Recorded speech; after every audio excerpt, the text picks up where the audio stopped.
I hope you're having a great day. Well, today I want to talk about the pancreas. Your pancreas, this is a small organ that doesn't get too much of attention until it starts behaving the wrong way. And then we have innumerable problems with diabetes, with digestions, and even the onset of pancreatic cancers. Over the last couple of weeks, we've noticed an inflow of people who have acute chronic pancreatitis and pancreatic cancers.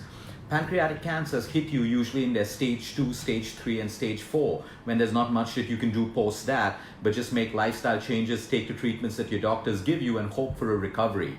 So like I always say, that we may have the best medical treatment in the world, you may have the best nutritionists and doctors available, but the one thing that each and every one of us should be investing in is prevention. Prevention, prevention, prevention. Why do we wait to get sick?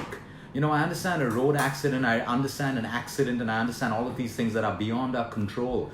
But most of the conditions that we have out today, most of them are caused by poor lifestyle, which means that we need to now understand that for the longest time we've been sold health insurances and life insurances, and a lot of us have enough of money to get into hospitals and some people don't. But just because we have all of this, it's taken our attention away from prevention. You need to understand that there are several things that you can do to prevent the damage of this very, very important organ that you have. Today, when you look around our country, and this is why pancreatitis is on the rise, some of the most common symptoms that you notice in people is acidity, bloating, flatulence, indigestion, people popping antacids like they're candies, like it's chewing gum. They just go on taking antacids the moment they have a little bit of discomfort. They use it as an excuse to feel better. But it's okay, use it to feel better, but change your lifestyle. But they take antacids so that they can continue their poor lifestyle of heavy eating, heavy drinking, no exercise, and all of that stuff. It's such a common thing for people to even pop antacids before they go out for dinner, because they know that when they have dinner, they're going to get acidity. So to prevent that from happening, they already pop an antacid post their dinner. You need to understand all of these things. All of these things are extremely dangerous for your system. The pancreas, a very small organ in your system, it has two main functions. Number one, to produce insulin.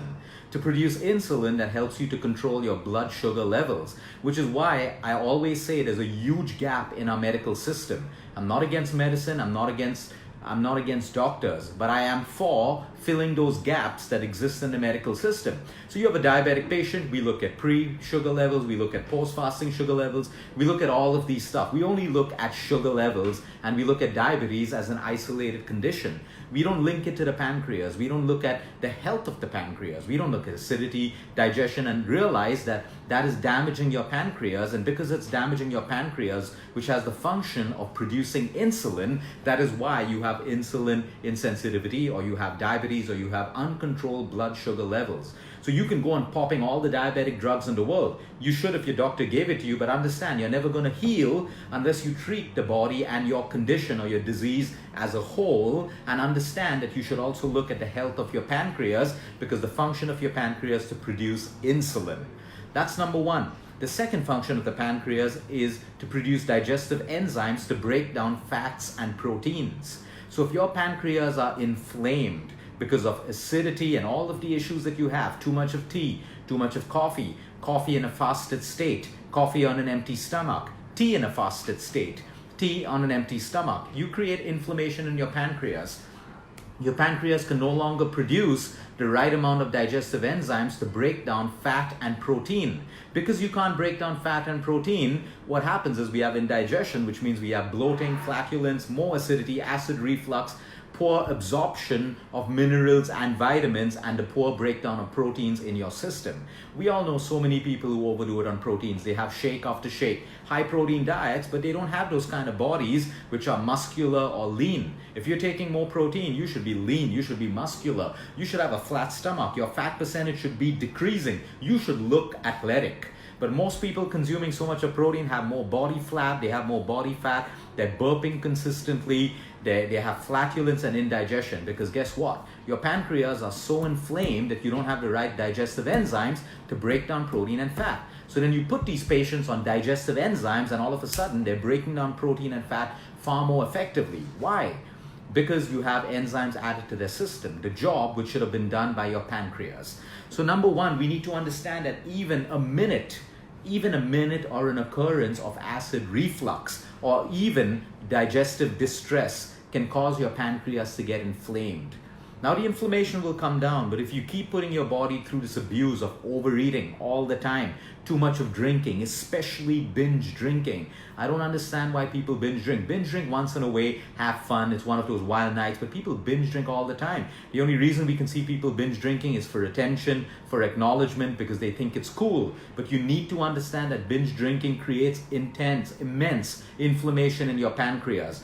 Inflamed pancreas leads to pancreatitis. Chronic pancreatitis leads to pancreatic cancer. Period. It's as simple as that. And no amount of medication can make it better unless you decide to start changing your lifestyle. So the digestive enzymes produced by your pancreas, they should be active in your intestines, breaking down fat and protein. But in pancreatitis, they start getting active in your pancreas, which means your own digestive enzyme starts digesting your pancreas, producing inflammation. Now, all of this thing can be corrected by the right amount of lifestyle. Let's talk about foods. The number one great food for your pancreas to reduce acidity and inflammation is lemon. Simply adding lemon to water is great for you. Yes, there are some people where lemon doesn't suit them. In fact, it makes them acidic. So if you're that kind of person, don't have lemon. It's as simple as that. Use your common sense. Use vitamin C, which is common sense. We talk about something and everyone says, oh, I do it, it doesn't suit me. Many things don't suit everyone because everyone is individual and unique. If it doesn't suit you, don't do it. Move to the next food. But lemon is great for keeping your inflammation in your pancreas low, and it is great for your pancreas health.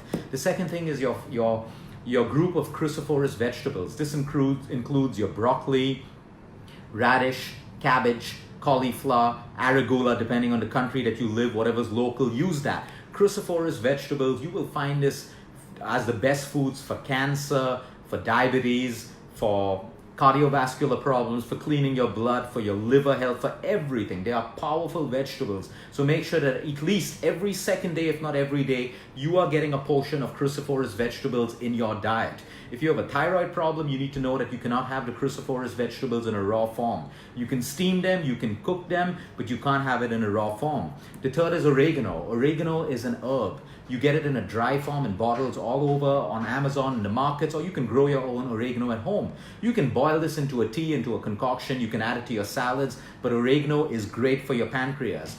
Dandelion. You get dandelion tea bags. You use dandelion tea bags basically to clean out your liver, boost your liver enzymes. You see, your liver, your gallbladder, your pancreas are all indirectly connected with each other. So these are common foods for your gallbladder, for your liver, and your pancreas. You can get dandelion tea, and you can use that tea to clean your pancreas as well. Garlic. Garlic is fantastic for your pancreas in the raw form. Remember, the best way to consume garlic is to cut it. Once it's cut or mashed, you expose it to oxygen for a while so that allicin gets basically activated, and then you can eat it or you can swallow it with water, but make sure it is cut open.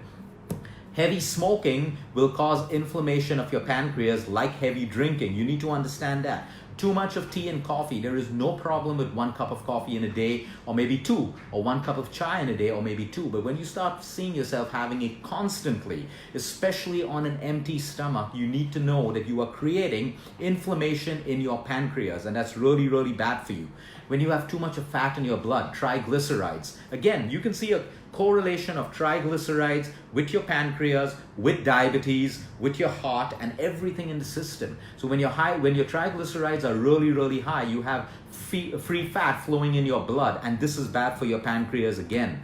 We need to understand that your liver health is extremely important. The cleaner your liver, the better it is for your pancreas. Now, people who have gallbladder stones or gallbladder issues will possibly have issues with the pancreas, which is why some of the symptoms are nausea, bloating, acidity, flatulence, indigestion, and slight abdominal pain as well. So if you have a gallbladder problem, or if you have an inflamed pancreas, you want to make sure that you do your sonography or your ultrasound and you check the health of your gallbladder. Because if you have a lot of gallbladder stones that are causing a problem for you, you should know that it is connected with your pancreas and you will have a problem. So taking care of your gallbladder, your liver, and your pancreas together is essential for each organ to work the right way. It's as simple as this. Lifestyle changes to prevent the damage of your pancreatic gland. And if you have pancreatitis, lifestyle changes to reverse them.